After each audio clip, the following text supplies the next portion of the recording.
Becky Ivory with the Three Great Rights Institute, and I am so grateful for those of you who are joining me today. This is kind of exciting. We're going to be talking about a subject that I am really passionate about these days. It's something that has really changed my life in a lot of ways in the last couple of years, and it's taken me a while to put a name to it, to try to figure out, what steps do you help people see when they've made such a big difference in your own life. And I've chosen to call this, change your belief, change your life, because I've learned that when you can learn how to get rid of your old beliefs that aren't working for you anymore, your limiting beliefs, and create new beliefs, it is a powerful experience for change in your life. I started making a list of all the different jobs that I've done in my life. Now, it kind of is a little bit embarrassing. I've done everything from, I've babysat people with dementia. I started my own voice studio when I was 15. I've run that for about 35 years. I've run an export company. I've managed a law firm, 3 nonprofits. I've been a sign language interpreter. I've taught junior high choir. And never in my life did I think that I would do so many different kinds of jobs. But as my youngest daughter got ready to leave high school and go on, and I knew that I was going to have the freedom to choose what I wanted to do, I had to ask myself, what is it I really want to do?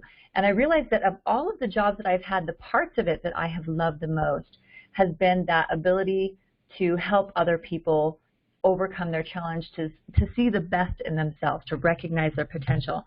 And so that's what I do. That's why I do what I do. It's why I'm here today.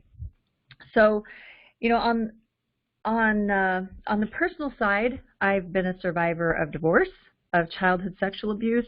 I've dealt with an eating disorder, and all of those things have led me to have a lot of experience in recent years with things like passing legislation to protect kids and things like that. And so if you're wondering what in the heck is Becky now doing as a coach, trainer, and speaker, it is because I really feel passionate about helping other people overcome their challenges and recognizing that your challenges not only don't have to hold you back, but they can actually be what propels you forward. So there's things that I'm still learning, right? But Ken always says, even a blind pig will find an acorn once in a while.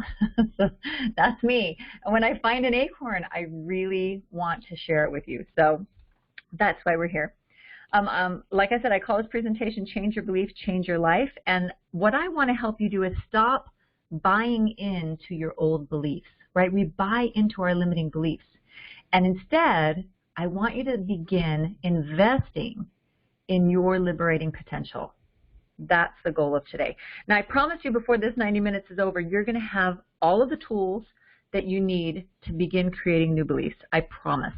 You're not going to have to jump through a lot of hoops or, stand on your head, give me all your information in order to get it. You're going to walk away with all 10 steps that you can begin implementing immediately to begin changing one area of your life, okay? Now, some of you may want to work with me on a more formal basis than this afterwards, and I'll share that information with you at the end as well, so that if you want that information, you'll have it.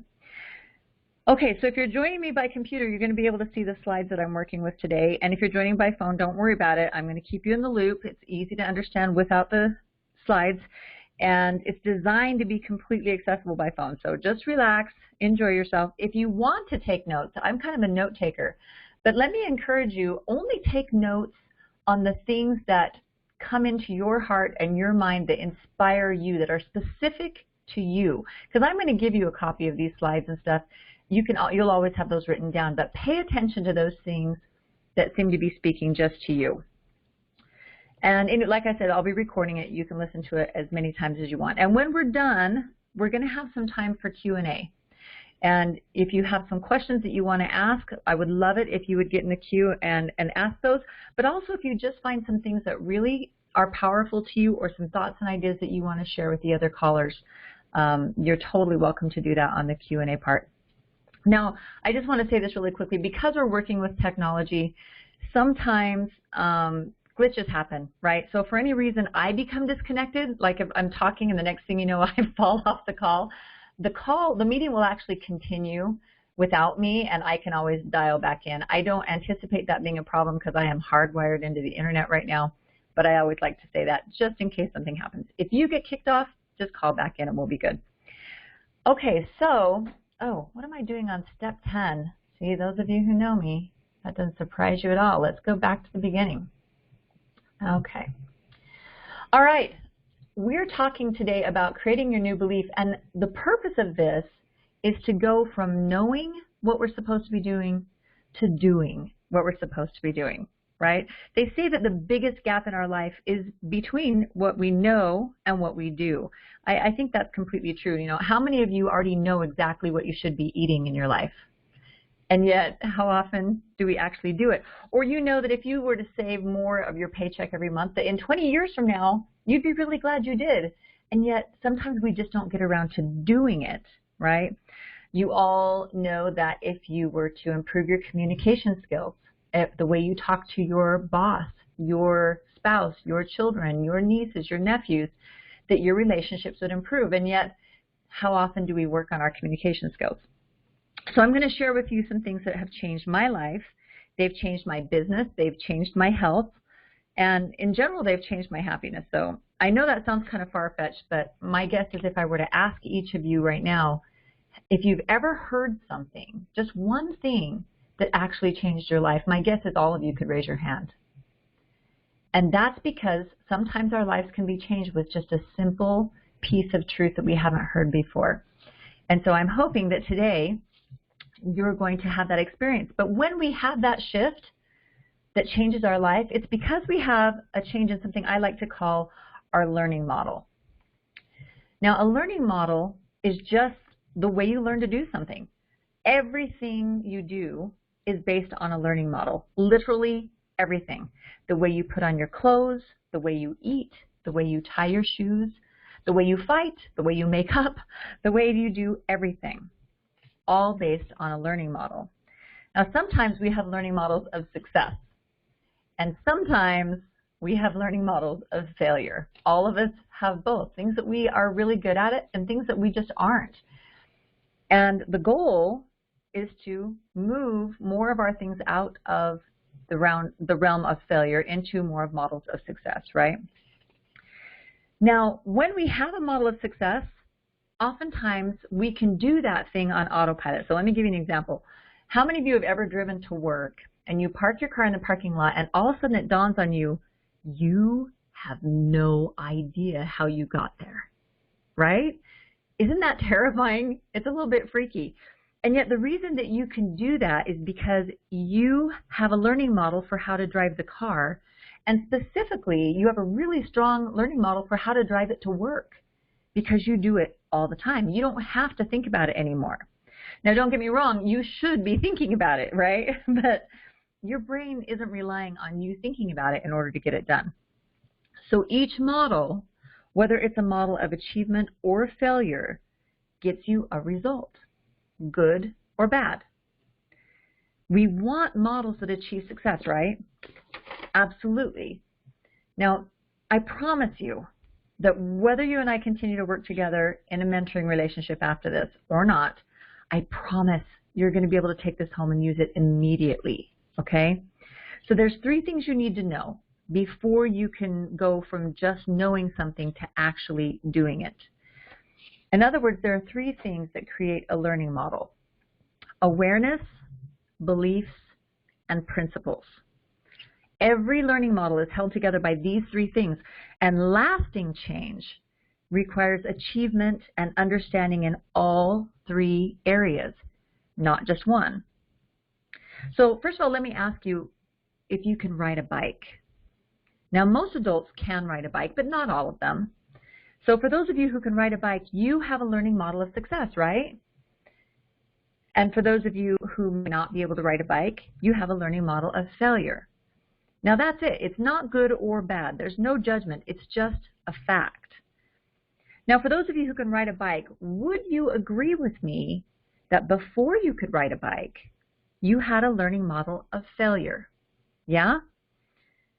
First you couldn't ride a bike, and then you learned how and had a learning model of success. That makes sense, right? Now if I ask most of you how you learned to ride a bike, you would probably give me a deer in the headlights look, because you probably can't even remember exactly what you did to learn how to ride the bike. often when we don't know how we learn to do something, we say, well, I just learned how. But nothing ever just happens. We know that everything has a cause and effect in the universe. But because we aren't consciously aware of how we did it, we use words like just, and we say, well, I just did it. But the truth is, you changed your learning model by increasing your awareness, changing your beliefs, and learning the principles to riding a bike. Okay, I'm going to prove it to you. Let's start with awareness. Before you could ever ride a bike, you first had to be aware that there were bikes, right? Now, my grandbaby's only 8 weeks old right now. She has no idea that bikes even exist. So I can guarantee you that she has zero chance of riding a bike right now for a lot of reasons, but that's one of them. So somewhere in your life, you saw that bikes existed. You realized that you wanted one. Now, don't miss out on the simplicity of this. You cannot learn to ride a bike without first realizing that it's a possibility for you. And there are things that are possible in your life right now that you are not even aware of. There are things in your life that are possible right now that you're not even aware of. So take a moment and think about that. What could be possible for you in your life that you cannot even imagine right now? What could be possible at work, at home? What's possible with your health or in your relationships? Now, once your awareness has been expanded and you know that there's a new possibility for you, the next thing that comes into play is belief. And that's what we're talking about today. So when you got your first bike, if you're like me, chances are that you weren't totally sure you'd be able to ride it. Mine was too big, and I had to put it in the gutter so that my feet could reach the curb on one side and the street on the other. And I didn't totally believe I could ride it. So I had to borrow someone else's belief that I'd be able to ride that bike. Most of you probably had somebody who coached or mentored you through the process of learning how to ride a bike, and you borrowed their belief that you could do it. So for me, that was my best friend, Stacy. Those of you who can see the picture, this looks like a total mugshot on my 8th birthday. But Stacy was the one that taught me to do a lot of things in life, and one of the first ones was ride a bike. So belief is really important, and there's two phrases I want you to remember today. First of all, belief drives behavior. If we don't believe that we can ride a bike, we're not likely to even get on and try, or we'll give up really quickly if we do. And here's something else I want you to remember. We face in the direction of our faith. It's true. If I believe I can turn my company around or increase our sales, if I'm going to be faced that direction, right? I mean, if I believe that I'm going to be faced that direction, I'm going to be working on finding the pain points in my company or working on the solutions. But if I think that nothing will ever change, there's nothing I can do to change it, well, I'm just going to keep doing the same old, right? And it will become a self-fulfilling prophecy. So what we have faith in has a huge impact on our success or our lack of success, okay?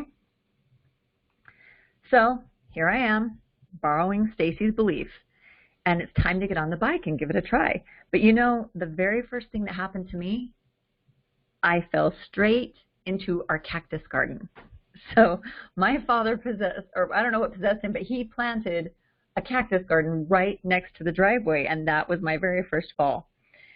And you know, part of us, back when we were scared to get on the bike, part of what made us scared is because we knew that falling was part of the process of learning to ride a bike, and we all didn't want to fall. Because you don't know if it's going to be that fall where you just, put your foot down on the street and catch yourself, or if it's going to be a fall like mine straight into the cactus garden. So it's not until we're willing to pay the price that we're going to get on that bike. So I bet there's plenty of you listening today who know there's going to be a price to pay for what you want. And some of you have felt what it's like to be stuck because you haven't been willing to pay the price yet. And some of you are on this call tonight because you are finally ready to pay the price to get what you want. But you will never get what you want until you're ready to pay that price. Okay, so now I'm on the bike. All right, I pulled all the cactus needles out of my backside, and I'm on again. Now, Stacy was never one to take no for an answer, so getting back on the bike when you're with Stacy is, that's your only choice. So I get a pedal or two in, then I fall, and I pedal, and I fall, and I pedal, and I fall, and I pedal, and I fall, and pretty soon I pedal, pedal, fall, and then I pedal, pedal, pedal, pedal, fall, and I start to get a feel for a really important principle called balance. Up until this time, I thought I knew about balance. After all, I could stand on one leg. I used to practice headstands against the front door every night, but that kind of balance meant holding still and staring at one spot and trying not to move. But this new kind of balance, well, that meant going faster. I mean, it was a totally new concept for me, right? The faster I went, the better my balance. And I started to learn about things like muscle dexterity and hand-eye coordination and other principles that I needed to ride a bike. So let me ask you, how many of you listening today have ever tried to walk a tightrope? Now, I promise you, I have never tried. I doubt I will ever try to walk a tightrope. But I have tried to walk on a gymnastics balance beam when I was in junior high, 7th grade. And my teacher and all 6 of my spotters will attest to the fact that tightrope walking should probably not be a part of my repertoire. But doesn't walking on a tightrope require balance? Yeah, it's the exact same skill set as riding a bike. And yet, it's different because it's a higher degree of skill that's required, right? The principles are the same, but much more demanding. So maybe some of you are like my friend Stacy, right? You had zero fear, and you thought right from the beginning, well, I can ride this bike. So you jump on your bike, and you start pedaling, and 8 feet later, your teeth are hanging in a tree. Is that a model of success? Absolutely not. It does you no good to stand up with a broken elbow and missing half your teeth and say, hey, look at me, I can ride a bike. I got news for you. No, you can't. You see, I don't care how much awareness you have or if you believe you can ride a bike if you haven't learned the principles to riding a bike. If you don't know the principles, you're not going to be able to ride the bike. It takes all 3. So let's go back to our example of walking the tightrope. Does that take balance? Yeah, we already said it does. Does it take muscle dexterity? Hand-eye coordination? You bet it does. Well, if you can ride a bike, you already have all of those skills. So what's the matter with you wimps? Why aren't you out there making your way across a tightrope? Well, do you think just maybe you might have a belief problem? Yeah, I know I sure do. I have a problem believing that I can do it, and I also have an awareness problem because, like I said, I am completely aware that I don't ever want to be on a tightrope. So you see, in order to have a model of achievement, you must have all 3 parts in place: awareness, belief, and principles. Too often in life, we want to just deal with the principles, right? We want our employees to just change what they do. So we tell them what they should do, but we don't deal with their awareness or their beliefs, and then we wonder why they don't ever improve. We want to lose 50 pounds, and so we signed up with some program that tells us what to do, but we don't work to change the level of awareness or the beliefs that got us there in the first place, and then we wonder why we can't stick to the food program. Okay, this is really important to understand. Now, it would take me days to cover all 3 of these areas, okay? But for those who choose to work with me in the Empowerment Mentoring Program, we'll get into all of that later. But for today, we're just going to focus on the area of belief, right?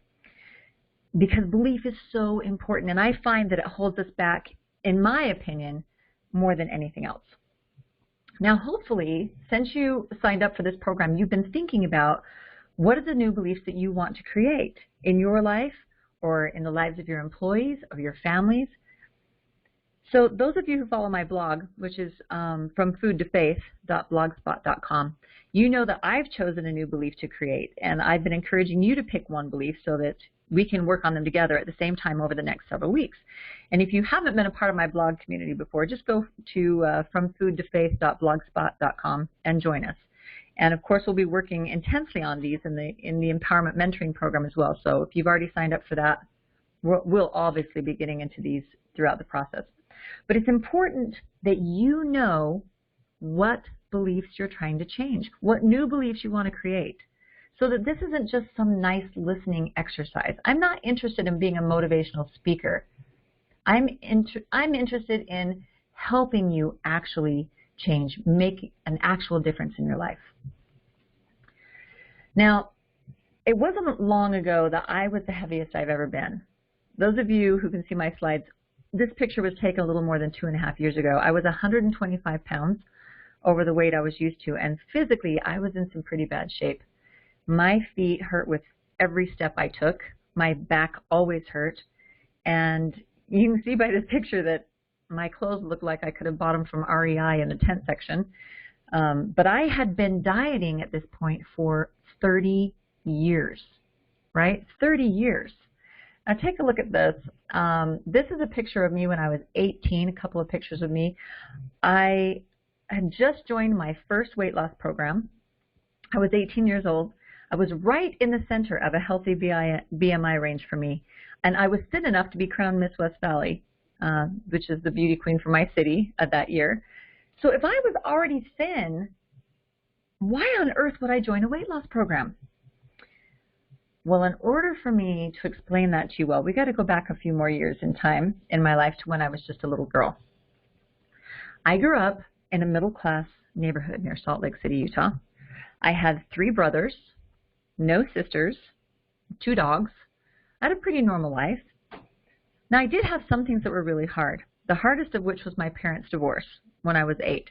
Now, I'm not alone here. I mean, how many marriages end in divorce? That's not an unusual thing, but for me, that was really hard. And my parents handled their divorce as well as any human beings could possibly have handled that.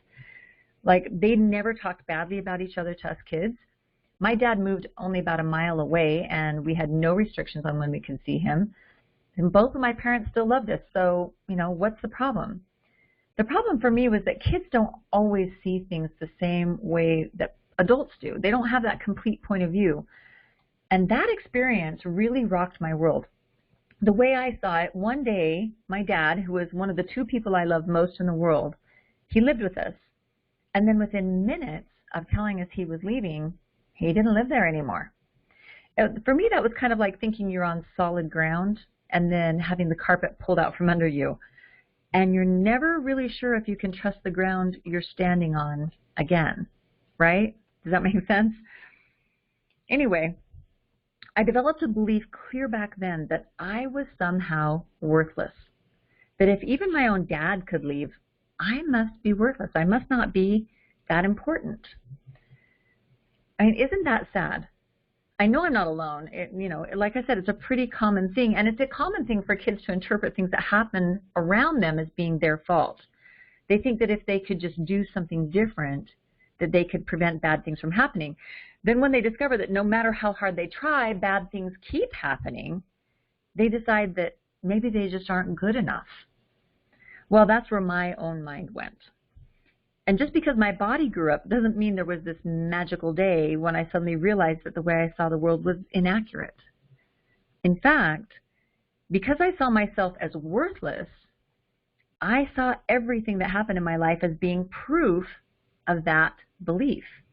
So if I burned dinner, I believed it meant that I was a horrible human being. I would just beat myself up over something as stupid as burning dinner, when in reality what it meant was that I really didn't ever have much practice cooking. And, you know, or I was always trying to do too many things at once and I burned that last thing. But the negative belief I developed about myself as a kid, those stayed in my mind. Now, those limiting beliefs put me in a really bad situation as a kid. They set me up to be a victim. I ended up being a victim of childhood sexual abuse for about 4 years by a school teacher. And I don't know if you realize this, but 1 in 5 kids are sexually abused before they turn 18. That's a horrendous number. And that means I'm not alone here on this call. There's a bunch of you in that same club. And in fact, abusers know how to pick out kids who are easy targets. And having these limiting beliefs really put a bullseye on my back. I mean, it looked like I was carrying around an advertisement for Target. And what do you think happened to a kid's limiting beliefs when it leads them into that kind of abuse? Well, obviously, those beliefs just get bigger and bigger, and you believe them more and more. All right. Enough of the sad talk. Let's talk about two ways that beliefs are created. The first way is through sudden emotional experiences like divorce, death, being abused, etc. One of my favorite examples of this is 9/11. I know that all of us were immediately affected by watching airplanes fly into buildings that were filled with people, right? One of my daughters at that time developed the belief that she wasn't safe anywhere, and anytime we were separated, she panicked. And that lasted for a couple of years. She had to work through that belief. We had to work through it until she could see the truth more clearly, that she wasn't in imminent danger all the time. Now, the second way that a belief is formed is through what we call spaced repetition of time. That's just a fancy way to say that something happens over and over and over again until we begin to believe it. So if you have a bully on the playground and they tell you you're ugly, well, the first time you might punch them or ignore them. The third day, you might want to go tell the teacher. But on the 50th day, you might begin to believe it. For some people, they were told by someone in some way that they were stupid or worthless over and over again until they began to believe it. For me, the bully was in my own head. No one ever told me I was worthless, ever. Not my parents, my brothers, my friends, kids at school. But I said it to myself over and over again for decades. Now listen, is it possible to believe a lie? Yeah, you bet it is, even if the lie is one that you're telling to yourself. In fact, my experience is that the lies you tell yourself are the hardest ones to get over because, for some reason, we all tend to believe our own thoughts. And we think we have all the evidence. So when you tell yourself those lies for decades on end, it's tough to believe anything else. So from as young as I can remember, I started using food like a drug, especially like really sugary, fatty foods that were pleasurable enough to make me forget, even if it was just for a few minutes, about how rotten I felt inside. So let's go forward. We're back to where I was 18, thin enough to be crowned Miss West Valley, and I'm joining my first weight loss program. So why did I do it? Because I was so miserable inside by this point. I felt like Pigpen, from Charlie Brown, with that dark cloud hanging over my head all the time, and I just couldn't shake it. I didn't know how to change the belief that I was worthless, even though logically I knew it wasn't true, but I couldn't shake the belief. And somewhere along the line, someone started telling me, you are so pretty. If you'd only lose 10 pounds, you'd be perfect. And I made the mistake of believing them. I started focusing on food and thinking that if I could just be skinny enough, then I'd be happy. Now, I wasn't overweight, so I had two directions I could have gone. I wanted to be anorexic or bulimic. I seriously did. But it turns out I couldn't stop myself from binging on food, so, the anorexia club would not have me as a member. And I hated to throw up, so they would never have accepted me in that club either, so I had nowhere to go but up. Now, this next slide shows the graph of ice cream sales in the summer, right? They just keep going up and up as the temperature goes and up. But you know what? It could very well be the exact graph of what my weight loss did over the next 30 years. It had nowhere to go but up and up and up. Now, I have to admit, I might have contributed to some of those ice cream sales over those years. But I literally, for the next 30 years, I dieted my way up 125 pounds. Now, you've probably heard the story of Thomas Edison, when he was asked by a reporter how he felt about failing to invent the light bulb after 10,000 failed attempts. And Edison's response was that of a true scientist. He said, I haven't failed 10,000 times. I've only found 10,000 ways it didn't work, right? Well, over those 30 years, I'm pretty sure that I found at least 10,000 ways that didn't work to lose weight or to be happy, but I did come up with my own light bulb moment. I began to realize that the problem wasn't what eating program I was following or what food I was eating or what exercise routine I followed. Now, pay attention to this because this is not a weight loss program. I'm only sharing you with this because that's one of the powerful ways that I've learned these lessons. But what you need to realize was that the problem was in my own mind. And it was in the beliefs of my own heart. I began to really see that all those years I had been hacking at the leaves of my problem instead of dealing with the root. And for me, once I realized that, everything began to change. Suddenly, I wanted to change the false belief I held about being worthless. I know logically that that belief was a lie, but I could not stop believing it. But now I was determined that that belief had to go. I saw that I would never really find happiness or lose the weight or, get the job that I wanted until that happened. So now we're finally at step one. Step one to the 10 steps of creating a new belief is that you must have a burning desire. A burning desire. Now, there's a big difference between a want and a wish and a burning desire. So Cinderella had a dream, right? A stalker has a burning desire. I've had a stalker before. Please don't go out and be a stalker. But you get the idea, right? A stalker knows what they want. They are locked on, and they are not going away till they get what they want. Well, that's what I want you to do with this wish, with this new belief that you're trying to create. Now, a burning desire is something that you want more than anything else. You can taste it, you can see it, you can feel it. It's not a matter of if you're going to get it, but when and how. So once I realized that the real root of my problem was spiritual, that it was internal, I desperately wanted to change that. In our bike analogy, we had to want to ride the bike before we were ever going to be brave enough to get on the bike. And long before we could ever learn the principles or the skills that you need to ride a bike, right? So I hope this is making sense to all of you. It's really important as we move through the steps. So step two, well, once I realized that my problem was in my heart and mind, I ran smack dab into step two, which is you have to act. It's not enough to get on the bike. You have to actually start pedaling. You're going to have to do something with it. So let me share you a few things that I did to start trying to move forward and changing my belief. All of these things involved getting mentors and coaches who could help me through it. I'd been trying to change on my own forever, but I needed somebody who had done it before, who could get into my mind and understand the things that I was dealing with. So the very first thing that I did was I started attending a 12-step group.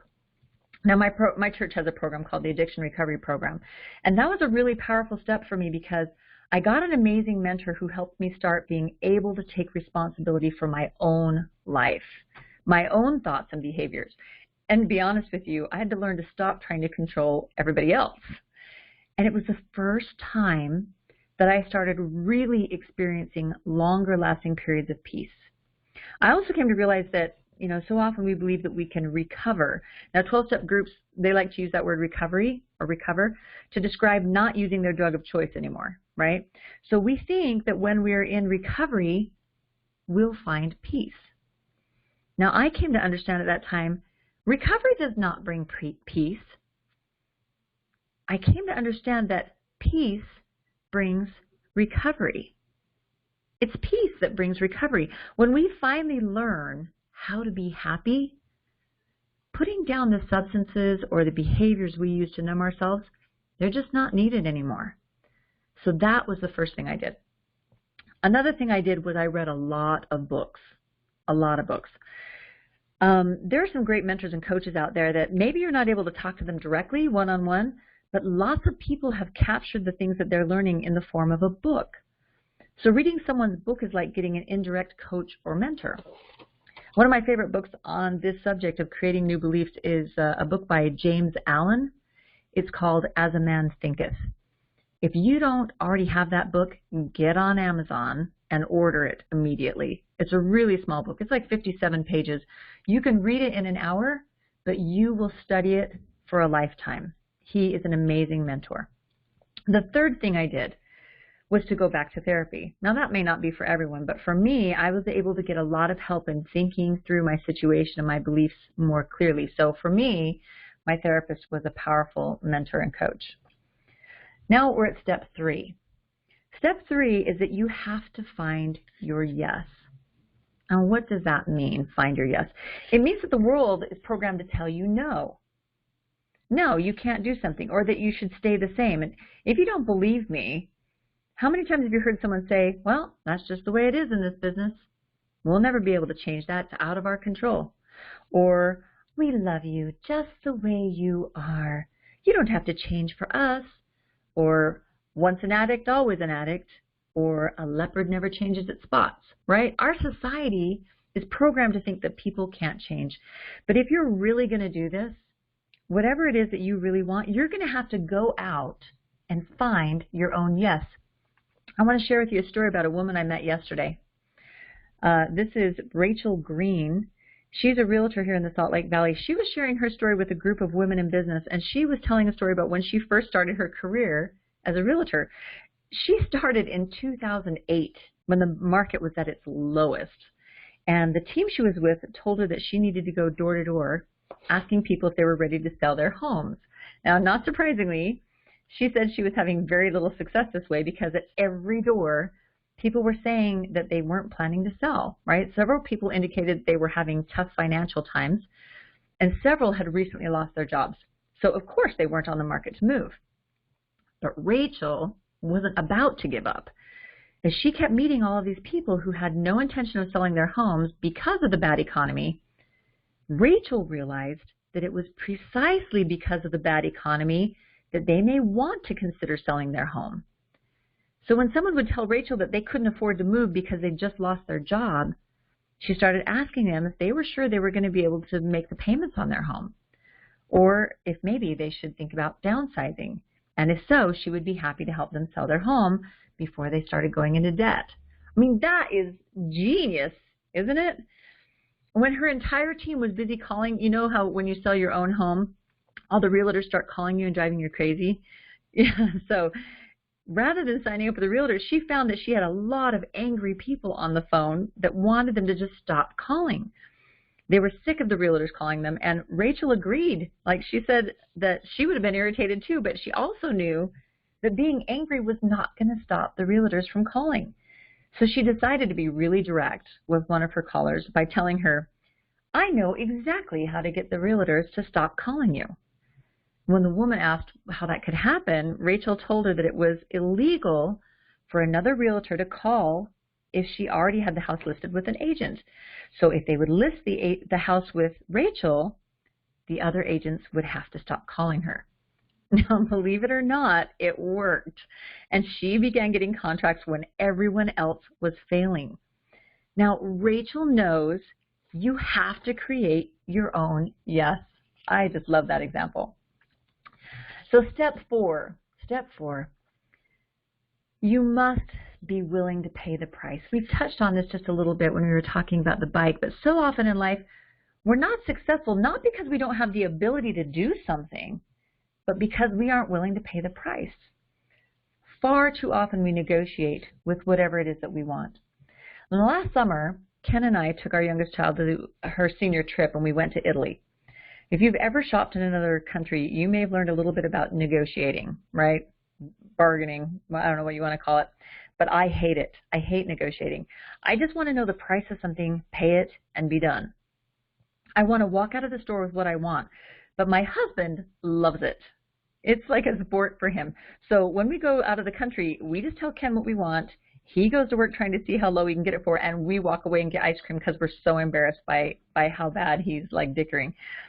Now, there's only one problem with that, and that is Ken is an extremely good negotiator. And how do you know how to tell who the best negotiator is in any situation? It's the one who's willing to walk away. And last summer, I had my eye on a backpack. a specific one that I've been watching through the trip. And on the last day, I finally told Ken, okay, start working to get it for me. But every time he would walk away in the process of negotiating the price, and I was getting hacked. I wanted the backpack. I didn't really care if we had to pay a few more dollars to get it. That's why I'm not a good negotiator. Once I decide that I want something, I want it. Now, too often with our dreams, we start negotiating. And when we do finally walk away, oftentimes we walk away without our dream. Now, Ken would want me to add here that he got me my backpack and he got it for an amazing price, but that's beside the point, right? So let's just say that you are willing to pay the price, but the paths you've tried to create this new belief have failed. Well, what do you do now? Well, now you're going to have to apply step number 5. You are going to have to be creative. On step 2, I told you that a week ago we had the opportunity to go see the Broadway musical Hamilton. Now, you can believe me when I say that nothing was going to get in the way of us attending the show that day. Nothing. So Hamilton came to Salt Lake City, excited to go. What do you think would have happened if we got in our car that night? And as we turned out of the neighborhood, we saw that the major intersection we usually drive through to get there had a major car accident. Would we just throw up our hands in the air and say, oh, shoot, we'll never get there now. I guess we'll just turn around and go back home? Like, of course not. We would whip our car around, take a different path to get there. Well, what if I get to the freeway and the traffic is at a standstill? Then would I turn around and go home? No way. We would get off the freeway. I mean, I'd be driving on the shoulder if I had to, get off the next exit, and I'd be taking side streets. Well, this is Utah, so what if I run into construction on the side streets? Well, then we would be four-wheeling it over the curbs to get to the show, but I would not stop until I am sitting in my seat at Hamilton, right, in the theater. When plan A fails, go to plan B. Get creative, but never, never give up. Oh, there's my slides I didn't show you. All right. Now, step 6 is by far the hardest step for me. Step 6 says that you must challenge your old belief. Now, this is absolutely key, and I want you to understand how to do this because I misunderstood this for many, many years. Let's take a look at my old belief of feeling worthless, right? I was trying to create the belief that I was valuable, that I had worth, that I wasn't worthless. So let's say I'm carrying in the groceries and I drop 2 dozen eggs. And maybe a thought like, I'm so stupid comes into my mind. Like, I'm not alone here, right? That does go through my mind. Well, before learning how to challenge my beliefs, I would recognize that thought and just try to think of something else, right? I'm trying to distract myself. So I would try to replace that thought with like, I'm not stupid, I'm smart. But I couldn't get myself to believe it. One part of my brain would say, I'm stupid. And the other part would say, no, you're smart. And the negative part of my brain would just come back with saying like, see, I told you were stupid. If you actually think you're smart, you're dumber than I thought you were. When I take the time to challenge that belief, something cool happens. Let's say I have the thought, I'm stupid. Now I'm going to take the time to examine it. Like, am I actually stupid? Well, I did graduate with a degree and I got good grades. I've done a lot of hard things that take brains, so I'm probably not stupid. Okay. If I'm not stupid, well, what's going on here? As I examine or challenge that belief, I could learn that maybe what I was not careful enough at that moment, right? I'm trying to do too many things at once. Maybe the reality of the situation is that I need to work on being more patient and take the groceries in more loads. Well, when I do that, now I can see that the old limiting belief isn't even true. I don't have to talk myself into it not being true. I just know that it's not true. So I don't need to convince myself that I'm smart. I just needed to see the old belief for what it was, a knee-jerk reaction that wasn't helpful, nor was it accurate. Now let's take a minute and talk about the beliefs that we hold on to that tell us that what we want is impossible for us. A lot of us have those beliefs. Oftentimes the things we want to overcome or achieve seem absolutely impossible. Maybe we want to significantly reduce turnover in our country or our company. Maybe we want to lose 100 pounds. Maybe we want to resurrect a friendship that's on life support.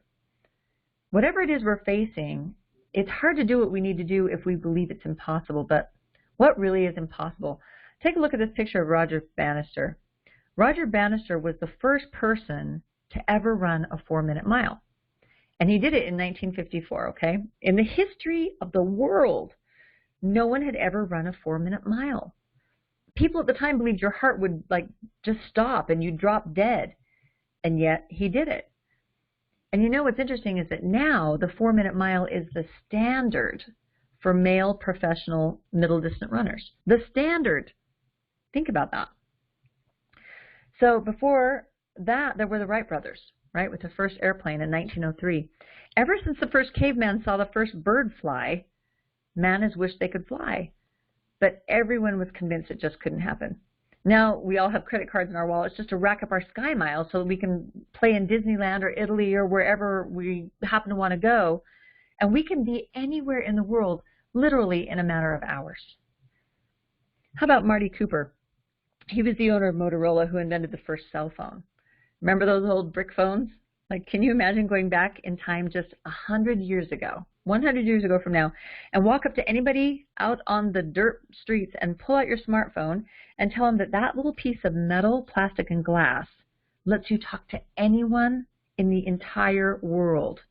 And you can do it in just a few seconds, and all you need is a few numbers to punch onto the front, and you're talking to anybody, right? It doesn't even cost you anything except whatever you pay for your monthly plan. I mean, that would have blown their minds. And yet, your mind might be telling you that you want things that are impossible, that it's impossible to improve your business or to improve your health or to improve your relationships. I'm not buying it, and neither should you. So let's move on to step 7, which is you must take the first step without knowing the others. Now, maybe some of you are perfectionists like me and you want to know every step of what you're doing before you even begin. Well, you're just not going to get very far that way. This is a picture of my little grandbaby, Aria. She is 8 weeks old. And if you're joining me, you can see that she's like the most gorgeous baby on earth, but even though I'm not biased at all. And right now, she's just learned how to smile. She's learning how to roll over. And in about 10 months from now, what is she going to learn how to do? She's going to be walking, right? Now, I'm really glad that I have 10 months to prepare for that because I need to have plenty of time to download some videos from YouTube that she can watch to learn how to walk, right? Of course not. How is Aria going to learn how to walk? Well, she's going to try doing it. And when she does, she is going to fall. Guaranteed. She will fall. And not just once. She's going to fall so many times that she's going to lose track of how many times she's fallen. We're not even going to count because it's expected. We know she's going to fall, and that's actually good. You see, falling can look like failing sometimes, can't it? And yet every time she tries to walk, she's going to learn something new. She'll understand a little more about balance. She'll develop hand-eye coordination, muscle dexterity, and eventually she's going to put all that together enough that she'll be able to take a few steps, and then a few more, and a few more, and eventually, I mean, she could be another Roger Bannister running a 4-minute mile, and no one would ever think about the fact that at one point she had to learn how to walk, right? But right now, we're not worried about that.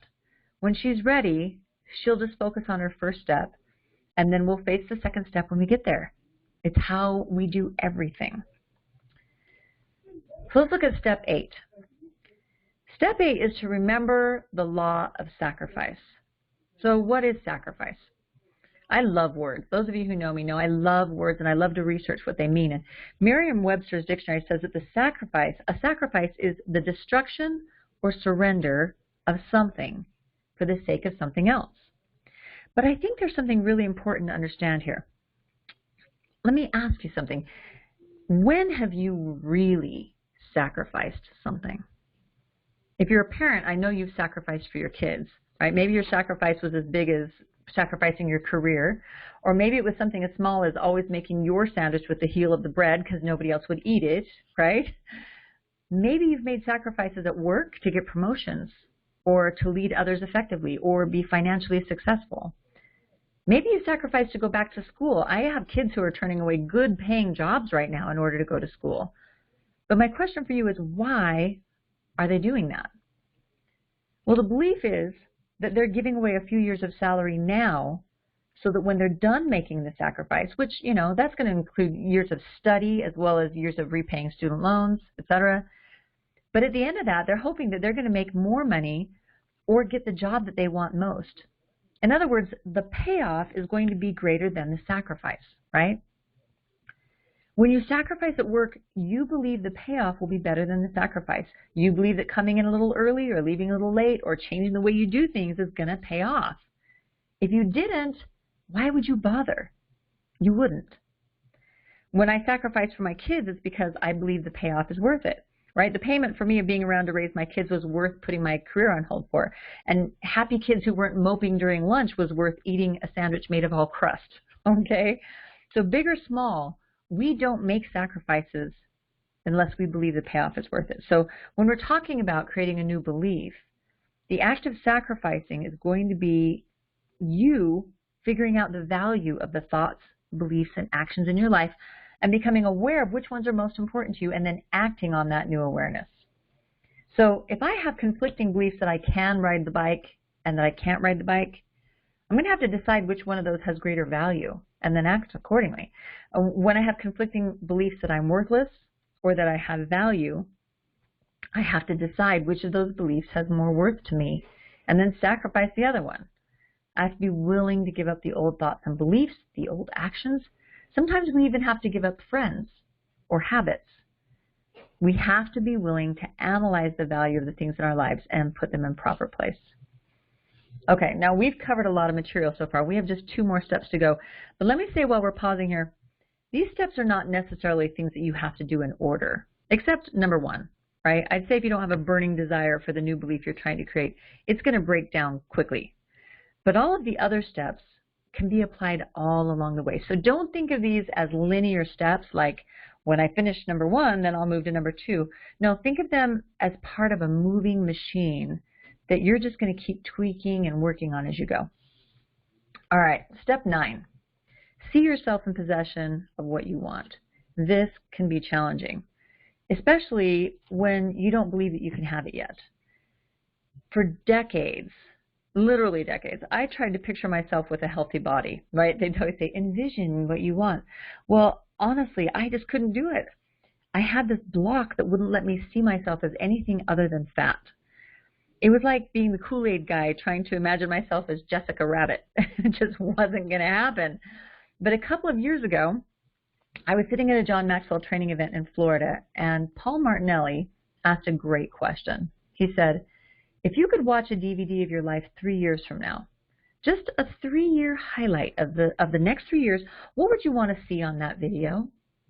Would it be the same things you've been doing forever? Or will you have done something with those 3 years? What will your everyday be like then? Now, I've journaled about that for hours that week. I actually wrote 7 detailed journal entries as if it was 3 years into the future, and I spelled out in detail what I wanted my life to be like. I wrote it as if it already happened. So, for example, I wrote, today was a great day. I enjoy Mondays because I get to go to the gym, and I ran for a couple of miles today, and I got a great stretch in before going home. And then I wrote about like the amount of work, the type of work I did that day, how many coaching clients I had, how many trainings, talked about going to babysit my granddaughter so that, my daughter could go exercise. I really spelled out all the details, and I did that for all 7 days of the week because, of course, I don't want every day of my week to look the same. So I wanted to spell out what my entire life would look like, not just one day. By the time I was done, I could actually see myself living the life I wanted with the beliefs and attitudes that I wanted, not to mention the health and happiness that I wanted. So if I struggle to see myself with the new beliefs I want, I just go back to where do I want to be in 3 years? Or sometimes I'll do 10 or 20 years, and then I know what I'm shooting for. So can you see yourself having a better relationship with people at work? Can you see yourself making more money with less stress? Can you see yourself healthy, happy, connected with the people around you? For a lot of you, this is going to take some work, some imagination. But that's what our imagination is for, creating worlds that don't yet exist. It allows us to create them. No other species on the planet can do this, right? You're never going to be driving through Wisconsin and see some cow jump on the fence and shout to the world, hey, we don't have to be cows anymore. We can be giraffes or horses, or we could build cities. Yeah, that's just not going to happen. Only humans have the ability to create our lives each and every day. And we do have that power. The power to create our lives, and it begins in our own imaginations. All right, step 10 is to celebrate the victories along the way. Now, this sounds so easy that you're going to be tempted to blow this off, but this is actually just as crucial as the other steps. Somehow we think that we're going to celebrate, when our profit and loss statement shows a certain increase, or when we see our ideal weight on the scale. But those victories are made of lots of small victories along the way. And if we don't recognize those victories, we're missing out on the joy of the journey. Before you can show an increase in profit and loss, you're going to have to have improved communication between management and direct reports. Well, any improvement there is a victory, right? Before you can lose 100 pounds, you have to practice turning to healthy ways of coping with stress. Well, every time you do that is a victory. Each large victory can literally be made of hundreds, if not thousands, of smaller victories. And those victories are critical to the big victory ever becoming possible. And George Washington, right, he didn't win the war. He won hundreds of battles. Incidentally, he also lost a lot of battles. That's part of the game. You're not going to do this without some serious challenges and some pushback. But when you win more battles than you lose, you move forward, and eventually the enemy has to fall. So celebrate each and every victory along the way. I have a place in my daily planner for victories. Each day I make a small decision, or each time I make a small decision that brings me closer to one of my goals, I write it down on that day. And then at the end of the day, I review them and see if there's more that I can add to the list. And it is amazing how good it feels to look through the day and just realize that along with the struggles, I also had victories. I can pat myself on the back for those and look forward to making another list of victories tomorrow. When you count what's going right, you build a positive momentum, and that can keep you going in the right direction. It can help you find a way to make more victories. So I want to tell you a little story here about my son Carson. This is, those of you who can see the slide, this is Carson when he was 4. And we're going to open up the queue for questions in a minute. When my son was 6, he was trying to learn how to ride his bike. Now, for our older girls, it took us about a weekend to teach them. But for some reason, Carson was more scared than they were. Every time he would fall, he would quickly get off his bike, head into the house, convinced he would never be able to ride his bike. And Ken and I tried so hard to get him to trust us and that he could do it. But after several weeks of trying, we were starting to get worried. Not about whether he could do it, but about whether or not he would give up before he learned how. So it was about this time that we took our trailer into the mountains to go camping. So we packed all the kids into the truck and we threw all the bikes in and off we went. Now I'll never forget the first morning camping. I was putting on all of Carson's gear, right? Because he was so scared. He had a helmet, elbow pads, knee pads, shin guards. I mean, he was so scared. He looked like the Michelin Man, but he was padded and ready to try again. And the reason why we'll never forget that moment is because my sweet little boy looked up into my face and said, "Mom, today's the day. The winds of change are about to blow." I swear to you on my life, that is exactly what he said. And I stifled a laugh, and I prayed he would not be disappointed, and I followed him out the door with my video camera. So Ken took him to the top of the hill, and sure enough, as soon as Ken let go, he was actually riding his bike all by himself. We were screaming and hollering so loud. We were so excited, and he was so happy and proud of himself. He just kept riding and riding and riding until he was exhausted. We couldn't have been happier if we won the lottery. And you know why we were that happy? It wasn't because he could ride his bike. It was because he now had more belief in himself than he'd had for months. He knew he could do hard things. He had proven it to himself. That is what made us, as his parents, happy. As a side note, he went on to have a love affair with unicycles, of all things. In fact, at the University of Utah, he was known as the unicycle guy because he would spend, a whole year riding his unicycle to class. So because once he became aware that he could do hard things, there was a whole new world of possibilities that opened up to him. And that's what will happen for you too. Now, as for me, after working through all these steps faithfully over time, my belief that I was worthless really started to change. I started to actually know that I wasn't worthless. In fact, what I learned was that I was priceless. I can't tell you what that discovery, what that change in belief has done for me. And the thing is, I want you to know that you are priceless, that you are loved and lovable, and that you were created to be happy. It's why I do what I do. It is why I do what I do. Now, I want to open up the queue for the Q&A portion of our seminar today. Let's see if I can do it right without messing this up. Dun, dun, dun. Give me just a second. Why can't I see? Hold on. Here we go. Okay. All right, so if you want to get in the queue, well, let's see. It should tell you, if you're on the phone, you're going to dial *6. If you are on your computer, once you've chosen either the phone or the video to be able to join audio, it will give you the option to ask a question, and then you can just click that button and it will automatically put you in the queue. So I'm going to encourage you, if you have a question, a thought, something you want to share, just go ahead and climb in the queue. And while you're doing that, I told you at the beginning of the program that this is just one part of a 6-month program that I offer called Empowerment Mentoring. It's an empowerment mentoring program, and there's really only a couple ways that I work with people. Every once in a while I do a book study. I do a book study maybe twice a year. And I have a one-on-one mentorship program, and honestly, financially, it's just not in reach for a lot of people. But I really do like to mentor people, and so I'm just going to give you a quick overview of what that program looks like and what's involved in the program. And I think you'll be able to see as you begin to put these pieces in your life together, you're going to be able to see how you can navigate a new way in your life. Okay, I made a promise that you'd be able to leave the seminar with the resources that I shared with you today, that the understanding of this you'll be able to apply in your life and begin to improve at least one area in your life.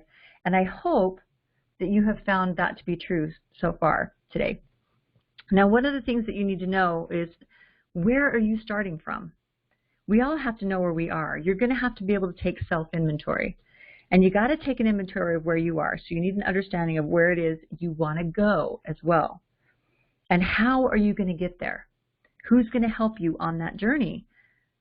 And what's going to be necessary for you to make the changes within you? I mean, aren't you a little bit more aware right now that the most important thing you can do is work on not really the things outside of you, but on the things inside of you, right? I mean, as soon as I got this, I really quickly realized that if I wanted to get anywhere, I had to start working on Becky, right? The inside of Becky. So I offer this program called Empowerment Mentoring.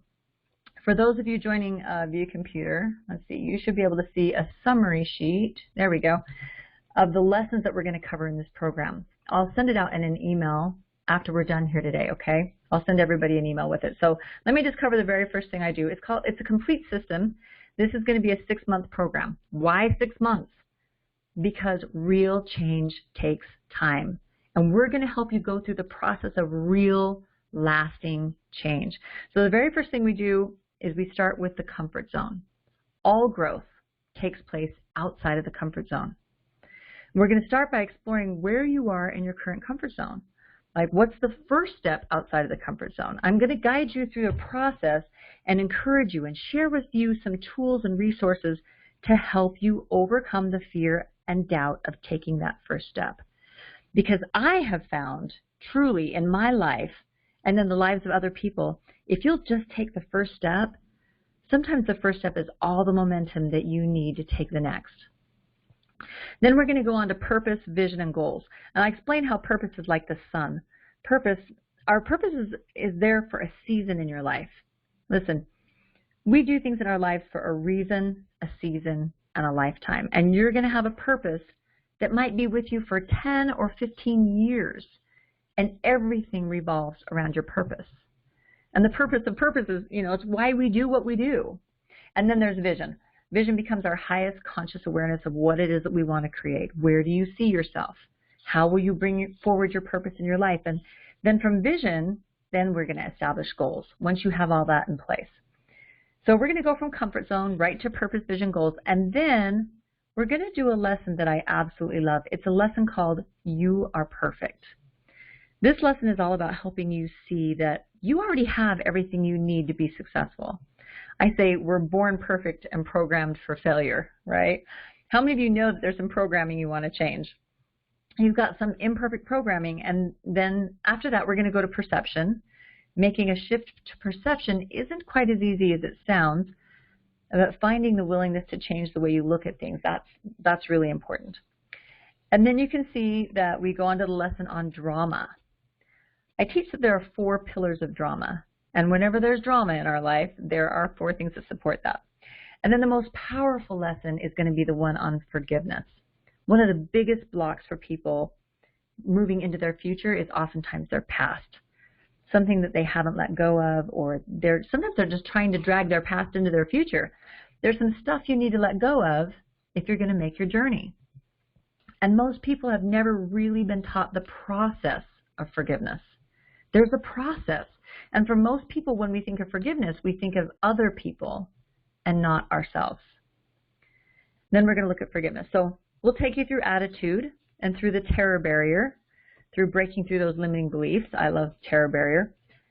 And then gratitude, that's a good one. Most people don't understand what gratitude even is. If I give you $100, you would say thank you because you received it, right? That's being thankful. But gratitude is different. Gratitude is thanksgiving in advance. Gratitude is knowing that even though what you want hasn't manifested yet, you trust that it's coming. So you're grateful as if, right? That's a big difference.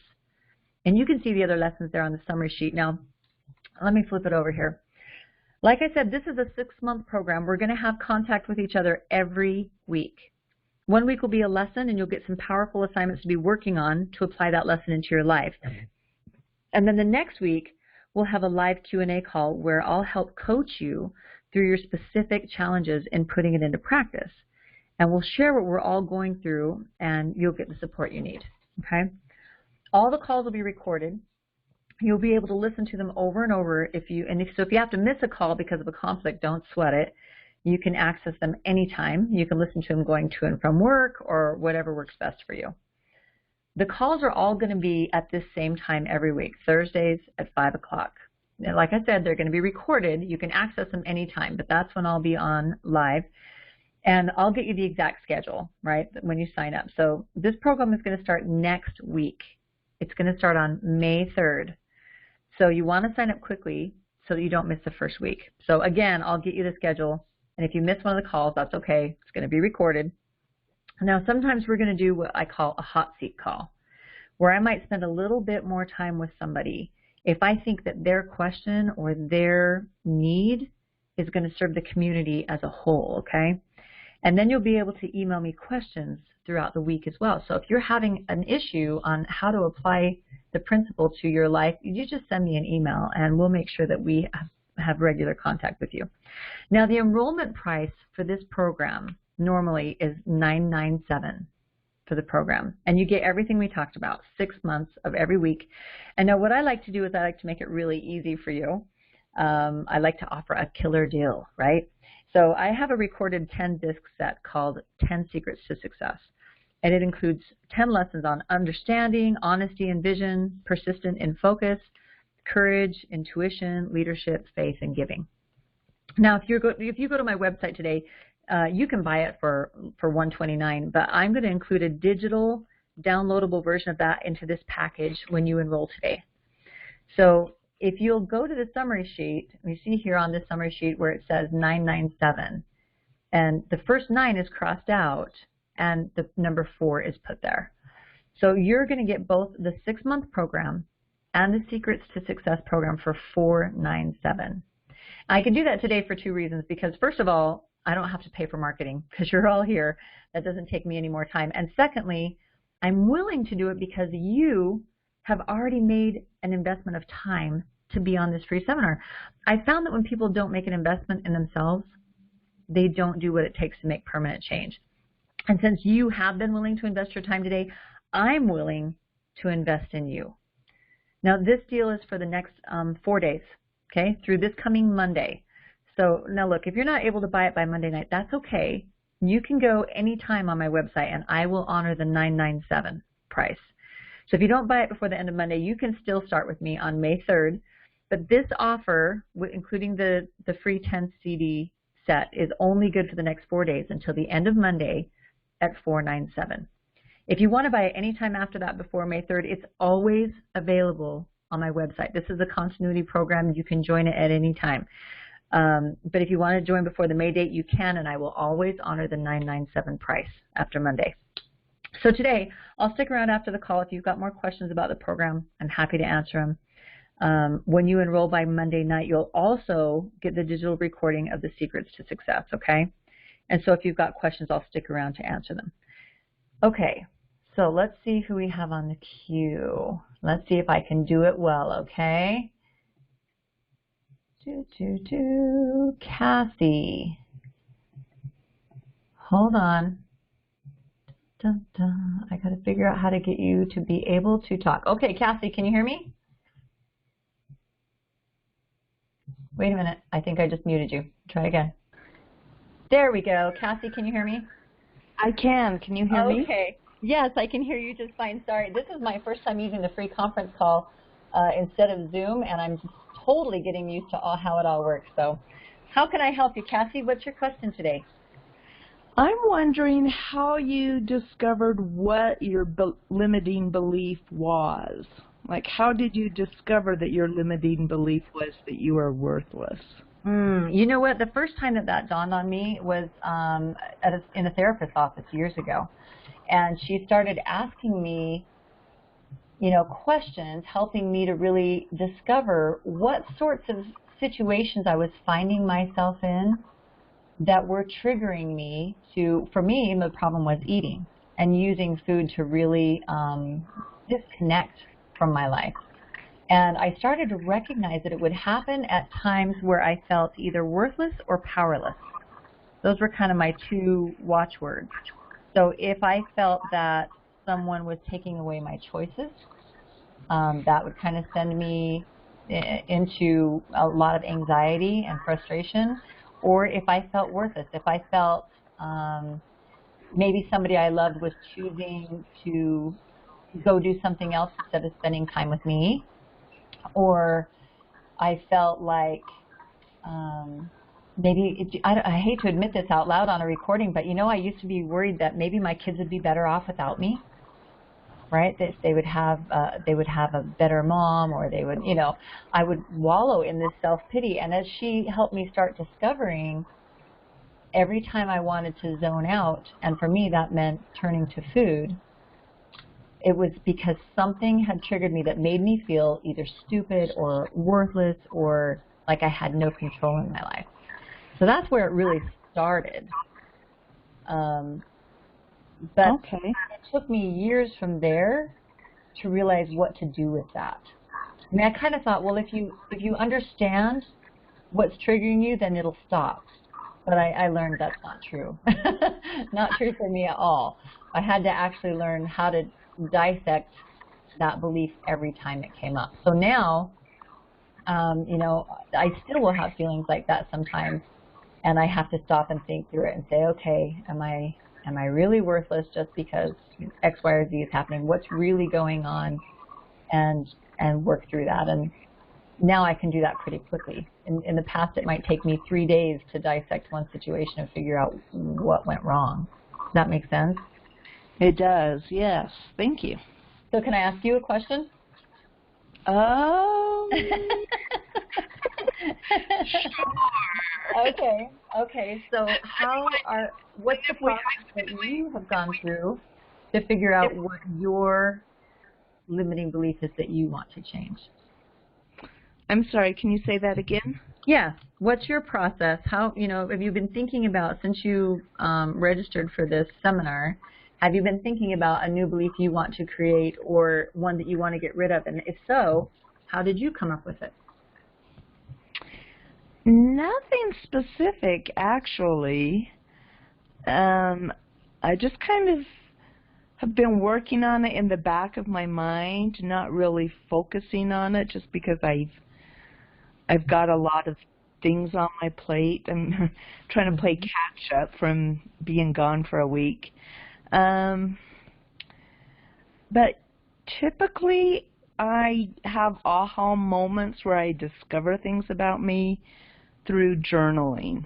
I find for me just writing, and whatever pops into my head, I write down, and then every now and then I come across a little nugget of, oh, wow, is that really what I think? Is that really what's kind of triggering? Or I find that that's a really powerful tool for me.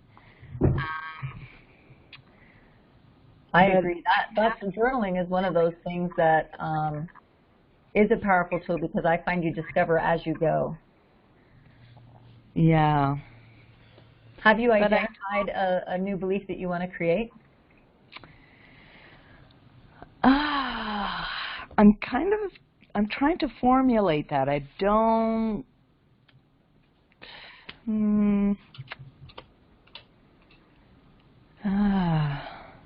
I don't actually have it into words, but it kind of goes like I'm confident when I talk to people, and I'm confident in expressing myself and my thoughts, and opinions have merit. Yeah. Yeah. I like that. In fact, I mean, you could kind of just summarize that by just saying I'm confident, right? Right. And then the opinion having merit is like almost a subset of that. Right. Yeah, I could sum that up in I am confident. Yeah. So when do you find that the opposite of that tends to pop up into your head, right? That not being confident and not having opinions that are valued. When do those situations seem to pop up?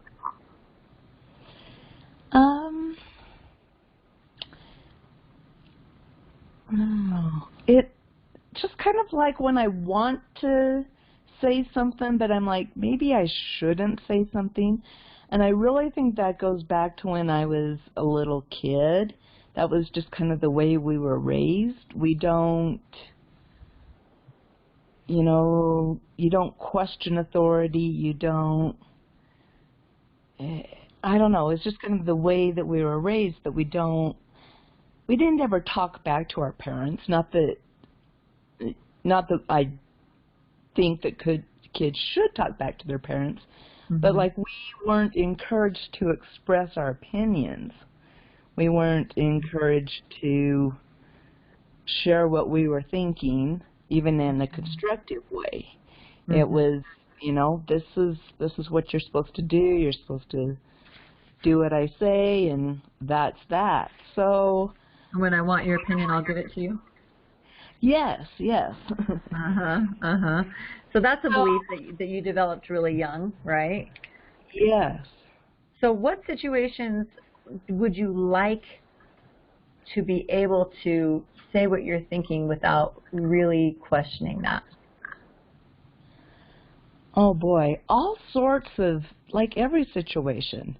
Like in my marriage, with my kids, I just had a daughter who had her first baby, and I'm trying to not step on toes, but I don't want to. I want to give advice, but I don't want to, say, hey, this is the right way, or this is, so I don't want to give unsolicited advice, but, trying to find that balance. In my career, I want to be confident when I talk to people. What's the worst thing that could happen if you were to give advice to your kids and then find out that they didn't really appreciate that advice? What's the worst thing that could happen? The very, very worst is they could never talk to me again and keep my grandkids from me. Do you think that's realistic? No, it's not realistic. So what's the worst that really could happen, do you think? Some hurt feelings, and then maybe an argument and a cry session, and then we hug and make up, and we're fine. Okay, so even the end of that story, things would be okay, right? Right. So what would happen if you were to set a goal in the next week to take one situation when you notice that moment when you're hesitant to say what you really think? What if you were to take that moment and actually just say what you think and see what happens? I will do that. I can do that. What's the best that could happen? Wow. Sometimes we always think about what's the worst thing that could happen. If you're like me, it's like worst case scenario girl, right? Right. I'm weighing the risk. I'm like, what's the risk in that, without thinking about, hey, what could the reward be? What would the reward be if you gave your kids some advice and they actually took it? Well, actually, my daughter has been taking my advice. She's actually been asking for a lot of advice, and she's been taking it really well. But yeah, this past week I have been giving her a lot of advice, but it has been solicited. She's been asking for most of the advice, but she's been very appreciative because she's never had a kid before. She's never had a baby, and right. What do I do with this? How do I do that? And Right. How might this apply to your new business? So those of you listening in, Cassandra is a real estate agent, and she's a fairly new real estate agent. And I would imagine that when you talk about speaking confidently, does that fear ever pop up when you're speaking with new clients, or how would that appear in your new business? Yes, it does. Probably.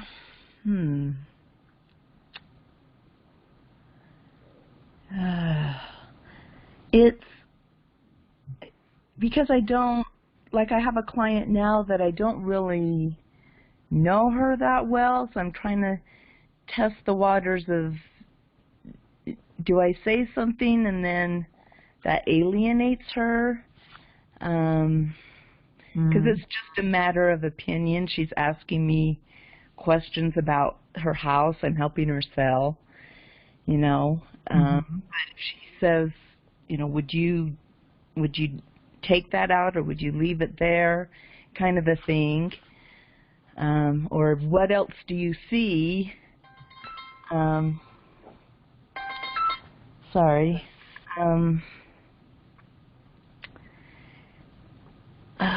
There's just a lot of, I just have a lot of hesitancy there, where I can see where I don't need to be, because inside I know that I'm qualified, and I know that I have good answers, but it's just that confidence. I just need to know that I don't know if that makes sense. I think it does, especially when you think about what you said about if your opinions have merit, right? So take something as simple as this woman asking if you would take something out of the house or not. Do you have experience in that field that she doesn't have? Yes. Yes. So automatically, your opinions have some merit, right? Which is why Right. she's asking you. She's not calling me to see if she should take something out of her house because she knows I have no clue, right? That my house is cluttered from end to end. But she knows that you have some experience there, so that automatically gives you some merit. Are there ways that you can express your opinions in any of these situations? Well, let me ask it this way. How would you express your opinion in this situation in a way that can share your opinion that has merit and still leave them available to either accept or reject it without it harming the relationship?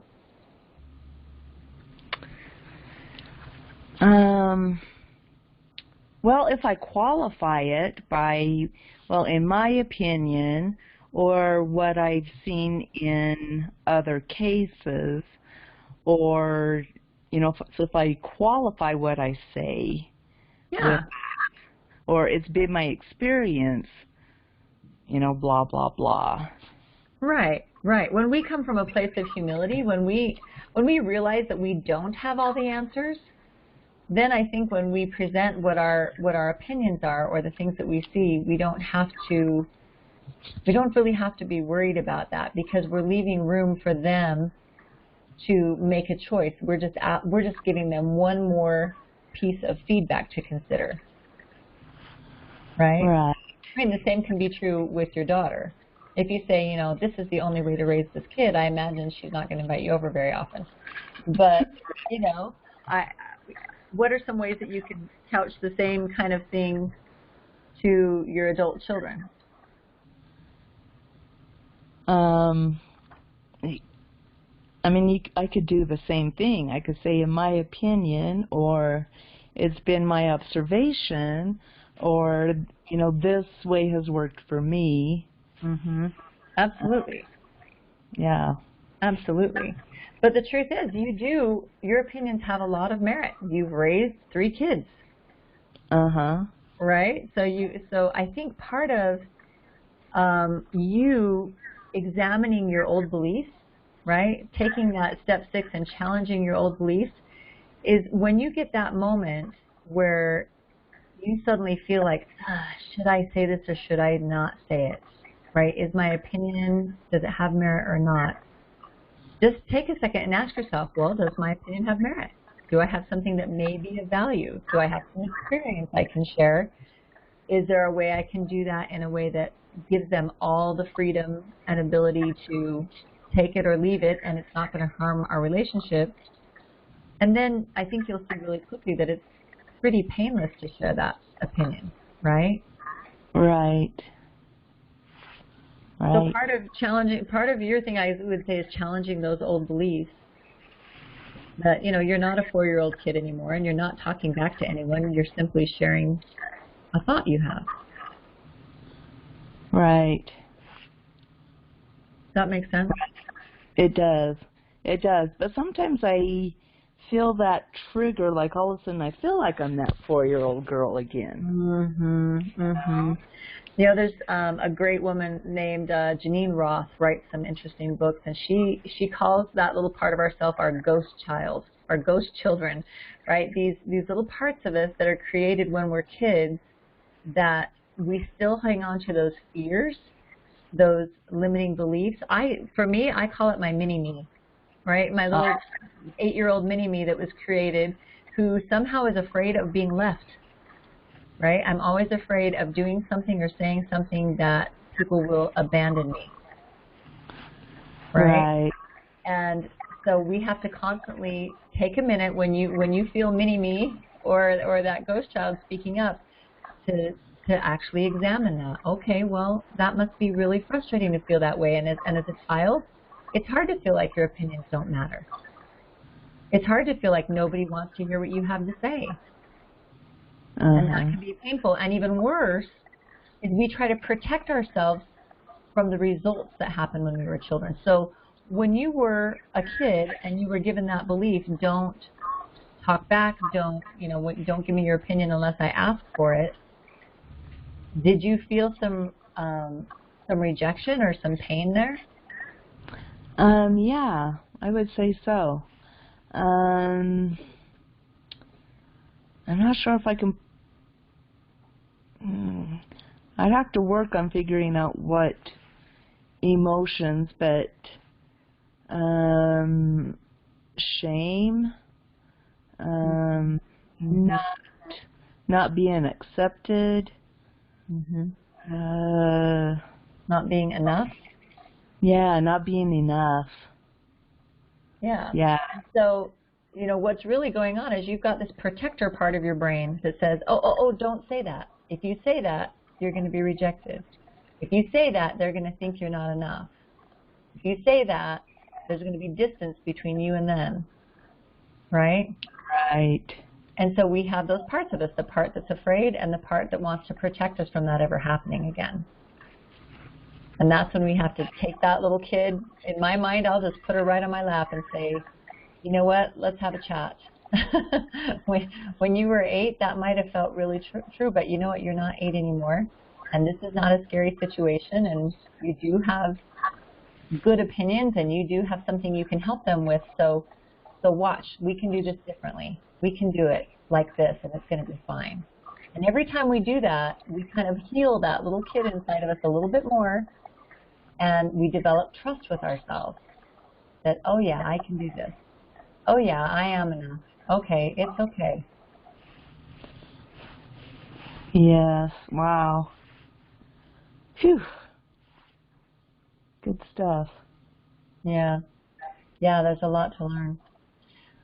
Well, thank you so much for sharing your question, Kath. Oh, you're welcome.